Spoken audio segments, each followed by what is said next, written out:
তো hello everyone, welcome to ZX Explained। তো Deadpool and ভুলভারিনের trailer তো সবাই দেখেই নিয়েছে, কিন্তু সেই ট্রেলারে এমন অনেক জিনিস আছে যা তোমরা অনেকেই মিস করে দিয়েছো। মানে সেই জিনিসগুলো এত তাড়াতাড়ি ঘটে যায় যে চোখের পলকের সাথেই সেগুলো মিস হয়ে যায়। কিন্তু চিন্তা করো না, আমি তো আছি। আর তাই আজকে আমরা ডেডপুল অ্যান্ড ভুলভারিনের ট্রেলারের কিছু হিডেন ডিটেল বের করেছি যা হয়তো তোমরা অনেকেই মিস করে দিয়েছো। তো চলুন শুরু করি। প্রথমে আমরা ট্রেলারের এই সিনে আসি। তো যখন ডেডপুল ভুলভারিনকে টানাটানি করে তখন সেখানে একটি কানাডার পতাকা থাকে, যেটা ইটসেলফ ডেডপুল অ্যান্ড ভুলভারিনের রেফারেন্স। যারা না জানো, ডেডপুল অ্যান্ড ভুলভারিন দুজনেই কানাডিয়ান সুপারহিরো। আর ডেডপুলের অ্যাক্টর রায়ান রেনল্ডস, যে এই মুভির রাইটারও, সে নিজেও একটি কানাডিয়ান অ্যাক্টর।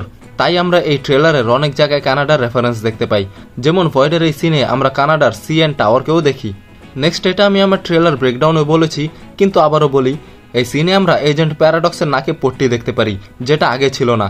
যেটার কারণ একটাই হবে যে ভুলভারিন টিভিএতে আসার পর অবভিয়াসলি সেখানে মারামারি করেছে, আর সে মারামারিতে সামহাও প্যারাডক্সের নাক ফেটে গেছে, আর পরে তারা কিছু একটা দিয়ে লোগানকে প্যারালাইজ করে দিয়েছে।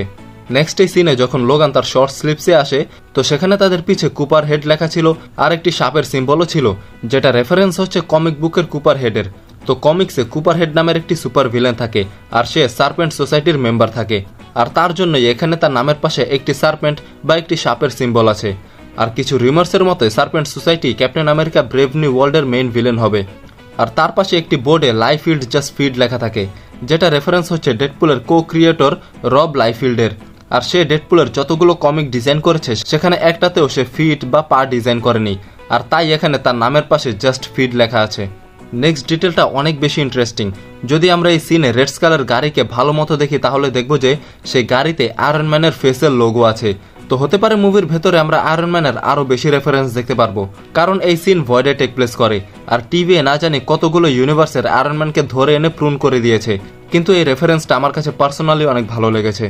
নেক্সটে যদি আমরা এই পোর্টালের সিনটি ভালো মতো দেখি তাহলে দেখব যে ডেডপুল অ্যান্ড ভুলভারিনের পেছে ক্যাসেন্ড্রা নোভাও দাঁড়িয়ে আছে, আর সে তাদেরকে থামানোর চেষ্টাও করছে না। কিন্তু কেন? কারণ আমরা সবাই এটা জানি যে ক্যাসেন্ড্রা নোভা এই মুভির মেইন ভিলেন হবে, আর যদি তাই হয় তাহলে সে কেন তাদেরকে পালাতে দিচ্ছে? তার মানে এটা হতে পারে যে ক্যাসেন্ড্রা নোভা এই মুভির মেইন ভিলেন না, মেইন ভিলেনকে মার্ভেল এখনো হাইড করে রেখেছে। অথবা এটাও হতে পারে যে ক্যাসেন্ড্রা নোভা ডেডপুল অ্যান্ড ভুলভারিনকে দিয়ে তার কোনো কাজ করাবে, যেমনটা আমরা অ্যান্টম্যান কোয়ান্টামেনিয়ায় দেখেছিলাম যে ক্যাং অ্যান্টম্যানকে দিয়ে তার কাজ করাচ্ছে।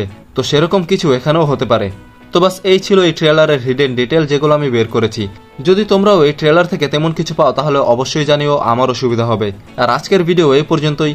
যদি ভিডিওটি দেখে কোথাও ভালো লাগে বা মজা পেয়ে থাকো তাহলে লাইক করে দাও, চ্যানেলটিকে সাবস্ক্রাইব করে দাও, আর দেখতে থাকো ZX Explained।